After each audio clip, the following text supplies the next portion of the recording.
James straightened his tie one last time, glancing at the polished marble floor beneath his shiny shoes as he stepped into the cafe.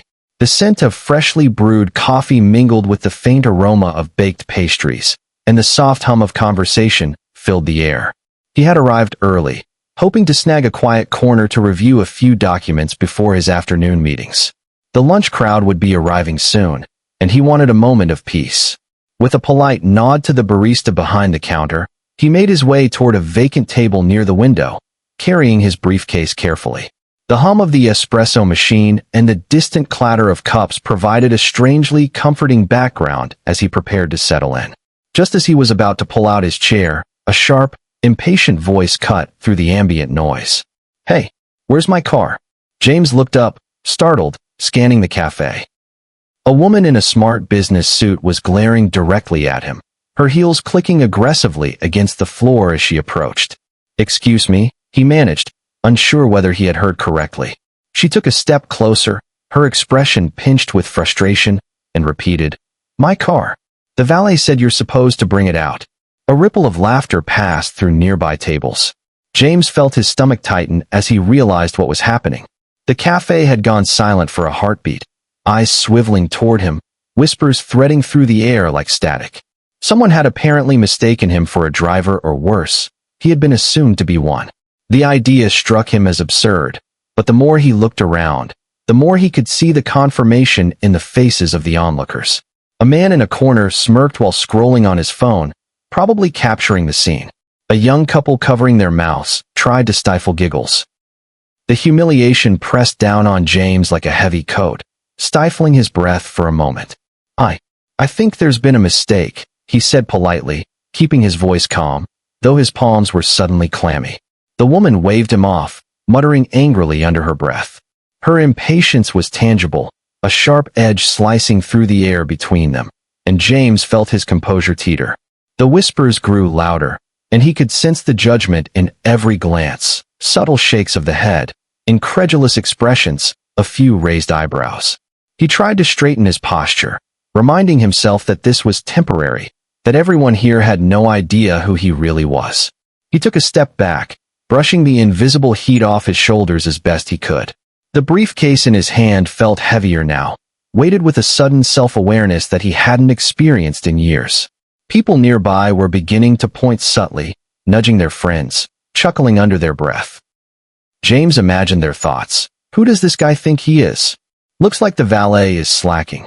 What's he doing here? It was almost cinematic, the way the entire cafe seemed to pivot around him, each head turning just enough to make him feel exposed, scrutinized, and, yes, humiliated. Trying to deflect, he forced a small smile, though it faltered under the pressure of so many judging eyes. The woman, impatient and fuming, finally stomped toward the exit, giving a parting glare that could have frozen water. James exhaled slowly, though the weight in his chest remained. He had to remind himself this was a misunderstanding, a fleeting embarrassment, but even as he told himself that, he felt the burn of cheeks reddening, the sting of confusion pressing against his thoughts. How quickly a public moment could shift from ordinary to mortifying. At that moment, James noticed subtle details. The faint smudges on the cafe window, the way the sunlight caught the edges of his cufflinks, the rich aroma of caramel from a nearby pastry. He clung to them like anchors, grounding himself amidst the ripple of embarrassment washing over him. He thought of every scenario that could have led here. A valet's oversight, a mistaken identity, someone's hurried complaint. The mind tends to wander in moments like these, filling in stories that may not even exist. His own mind raced, considering each possible angle, each interaction that might have contributed to this very public misjudgment. The laughter had died down to murmurs, but every whispered word still pierced him. People were curious now, more so than amused. A young man at the next table leaned over slightly to whisper to his companion, nodding in James's direction.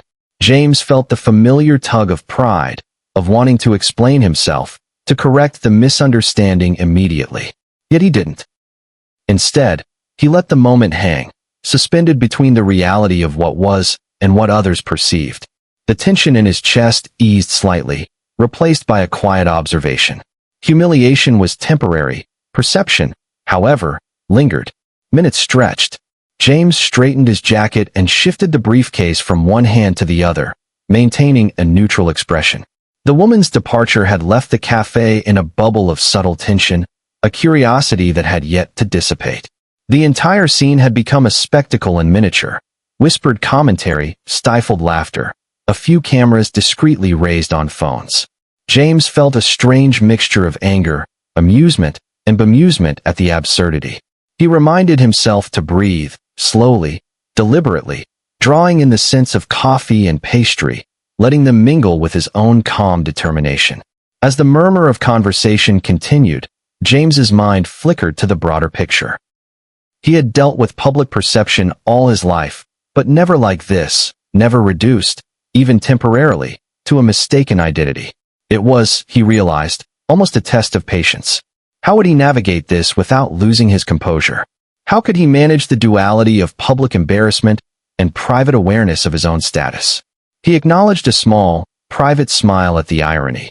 Sometimes life staged its own lessons, and this, awkward and mortifying as it was, felt like one of them.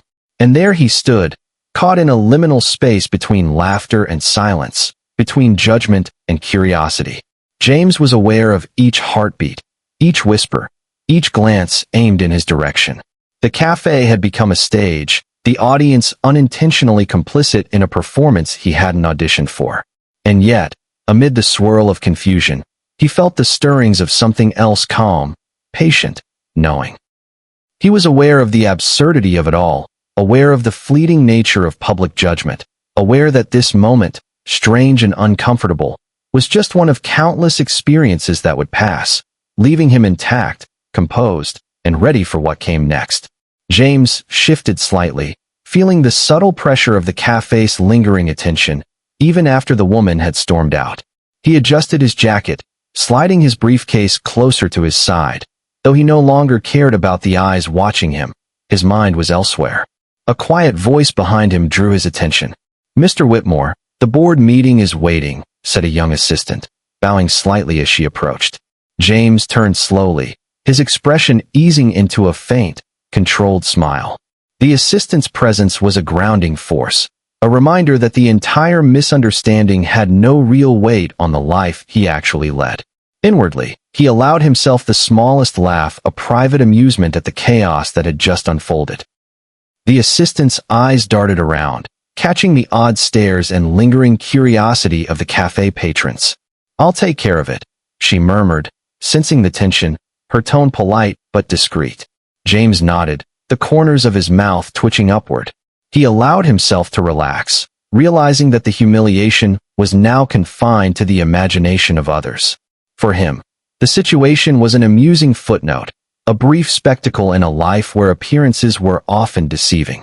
He straightened his tie once again, feeling the subtle satisfaction of being fully aware of his own reality while the world remained temporarily misinformed.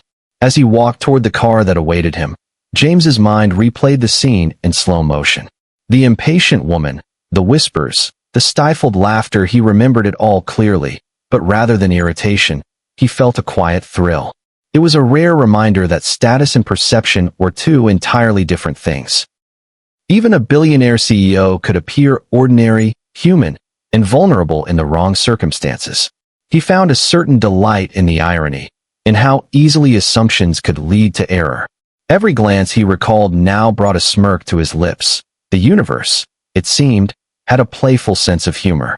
He paused outside the cafe, the warm sunlight glinting off the polished surface of his watch, and took a moment to savor the quiet, personal victory of composure. The assistant had discreetly called ahead, signaling that everything was ready, yet no one else could see it. James felt the duality of the moment, public embarrassment behind him, private recognition and control before him. He allowed himself a deep breath, the cool air filling his lungs as a wave of relief settled over his shoulders. In these moments, he found a unique kind of satisfaction, the knowledge that he understood the situation fully while the world had only glimpsed a fragment. Walking toward the sleek black car parked just outside, James's attention flickered back to the cafe for a final glance. Faces had begun to turn away, whispers dying down, the scene dissolving into the everyday rhythm of the city. A small, private smile lingered on his lips. Here, in this quiet acknowledgement of the absurd, he felt a rare clarity. He recognized the beauty of patience, of allowing the world to misjudge, and then quietly reclaiming his own narrative. Life, he reflected, often handed lessons in humility disguised as embarrassment. But there was power in recognition, in knowing who he truly was, beyond assumptions or misinterpretations.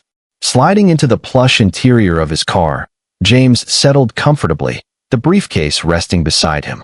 The assistant closed the door with practiced grace, her presence a steady reminder of the structure and order that surrounded his life. James reclined slightly, letting the tension from the cafe melt away.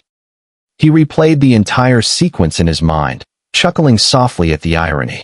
The embarrassment, the laughter, the judgment all now belonged to the world outside the car, while he enjoyed a quiet, personal triumph.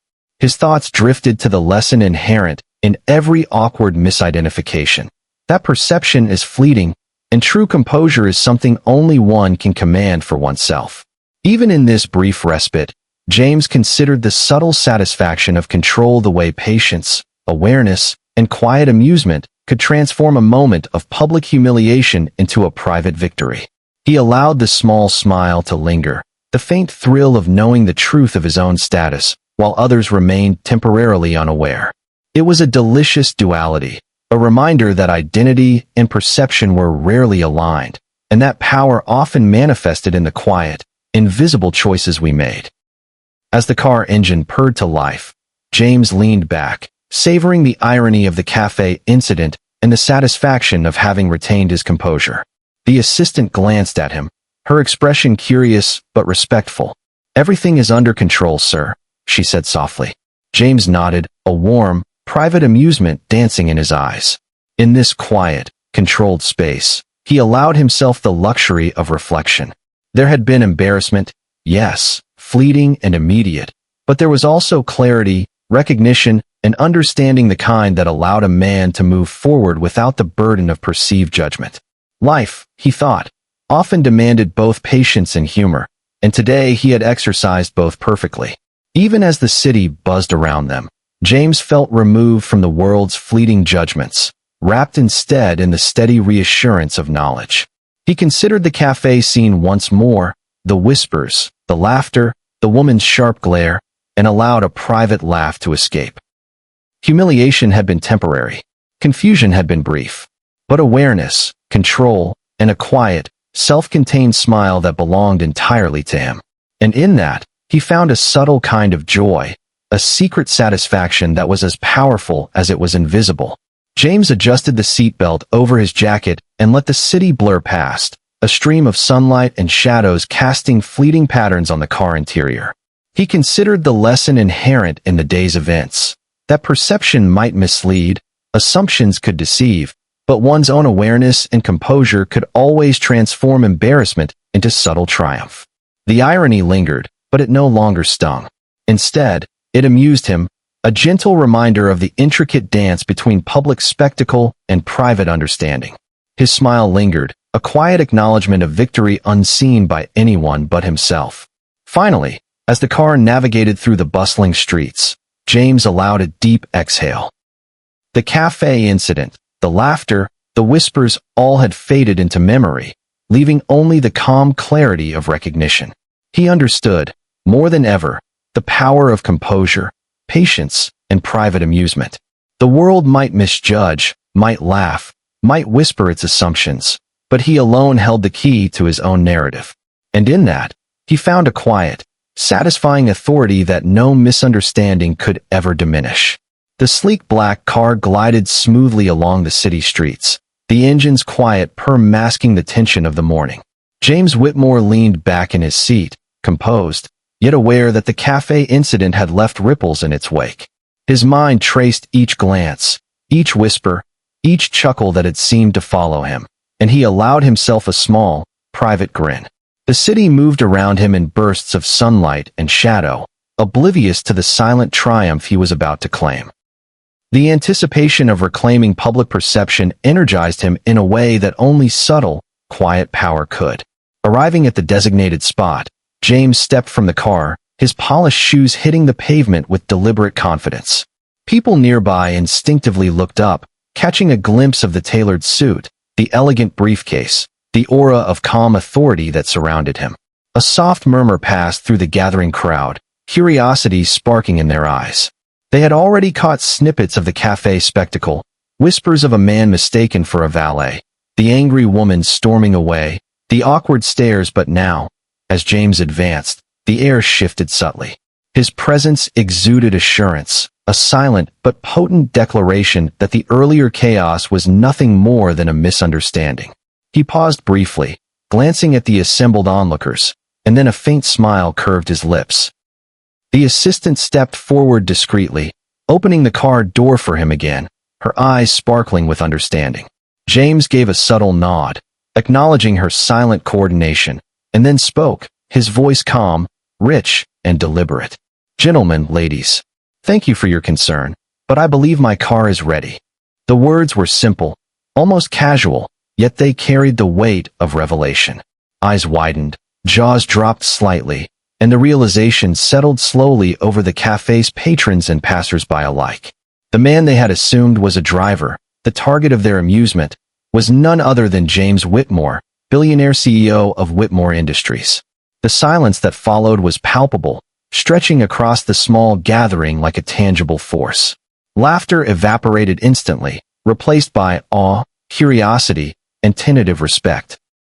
A few murmured apologies began to ripple through the crowd, tentative and unsure, as if unsure whether words could undo the misjudgment they had collectively perpetrated. James's smile deepened, calm and composed, entirely unshaken by the reversal of attention. There was no need for confrontation, no need for explanation beyond the simple truth that now spoke for itself. Power, he knew, often manifested quietly, without drama, and he had allowed the world to witness only the revelation, not the strategy behind it. James moved toward his car with deliberate poise, each step measured, each motion confident. Observers could not help but follow his progress with eyes wide, recognition dawning in their expressions. Their assumptions had been shattered in an instant, replaced by a sense of admiration for the man who had endured public confusion with calm dignity. James's gaze briefly scanned the crowd, noting the mix of curiosity and newfound respect. The irony of the moment struck him, and he allowed himself a faint chuckle, almost imperceptible. Humiliated? Perhaps, briefly. Confused? Certainly, at first. But the transformation, the silent triumph, was complete. Sliding into the car once more, James allowed himself a final, private breath of satisfaction. The engine hummed, and the assistant closed the door smoothly, maintaining the quiet professionalism that matched the moment. Around them, the city continued its rhythm, but the earlier spectacle had crystallized into a powerful lesson on perception, patience, and authority. The cafe patrons, now aware of the truth, could only watch as the billionaire CEO, once assumed to be a mere valet, vanished into the flow of urban life, leaving behind whispers of astonishment and admiration. As the car eased away from the curb, James reflected on the morning's events. The public humiliation, the confusion, the judgment of strangers, it had all been part of an unexpected journey, one that allowed him to demonstrate the quiet, controlled power he wielded naturally. There was no need for theatrics, no need for grand declarations. A calm presence, a subtle smile, and the strategic timing of revelation were enough to turn embarrassment into triumph. Life, he knew, often provided lessons in irony, and he had learned to navigate them with patience, observation, and grace. The streets blurred past, a stream of urban energy, and James allowed himself a final glance at the world outside, the reflection in the car window capturing the calm, confident expression that had endured both public scrutiny and private amusement. The laughter and whispers of the cafe seemed a distant memory, replaced by a subtle satisfaction that came from knowing the truth of one's own status, and the ability to allow the world to realize it in its own time. He had turned confusion into awe, judgment into respect, and fleeting humiliation into an enduring story of quiet victory. The assistant's discreet presence beside him reinforced the sense of order, coordination, and loyalty that surrounded his life. James reflected briefly on the intricate layers of perception, the way a single misunderstanding could ripple outward, shaping assumptions and reactions, yet how awareness and composure could reclaim control effortlessly. Each heartbeat in that moment was a testament to the power of patience and the subtle mastery of public narrative. No words beyond the simple acknowledgement of his car were necessary. The impact spoke for itself. The cityscape unfolded before him, lights glinting off glass towers, the hum of traffic weaving a rhythm beneath the quiet tension of realization. James allowed himself a slow smile, one that carried amusement, satisfaction, and a quiet authority that required no external validation. Around him, those who had witnessed the cafe scene now murmured quietly among themselves, some pointing discreetly, others shaking their heads in disbelief. The power of revelation, he knew, was as much about timing as it was about presence, and today it had be. The flow of traffic, James's thoughts lingered on the duality of perception and identity. The irony of the morning, the laughter, the whispers, the angry woman, the stifled amusement of bystanders had transformed into a masterful lesson in patience and silent authority. He leaned back, relaxed, the weight of the moment now a subtle thrill rather than a burden. The world had misjudged him, had assumed, had laughed, and now it had witnessed the quiet power of truth unveiled. Finally, as the city moved around them in its constant rhythm, James Whitmore allowed himself a private, satisfied breath. The confusion was gone, replaced by awe and recognition. The public spectacle had evolved into a testament to his composure, patience, and strategic timing. He had allowed the world to see the transformation from mistaken driver to commanding billionaire CEO, and in that quiet, controlled revelation, he had achieved a rare and memorable triumph. Moral lesson: life often places us in moments of embarrassment, misunderstanding, or judgment, testing our patience and self-awareness. True power lies not in confrontation, but in composure, quiet confidence, and strategic timing. By allowing the world to misjudge, and then revealing the truth with grace, we transform fleeting humiliation into enduring triumph. Embrace patience, observe carefully, and carry yourself with dignity. Your own understanding of yourself is more important than anyone else's perception. Moments of irony or confusion can teach resilience and self-assurance. Remember, it's okay to laugh at life's absurdities and quietly reclaim your narrative with calm authority. Like this story, share your thoughts, subscribe, and inspire others by spreading this tale of patience, awareness, and subtle victory.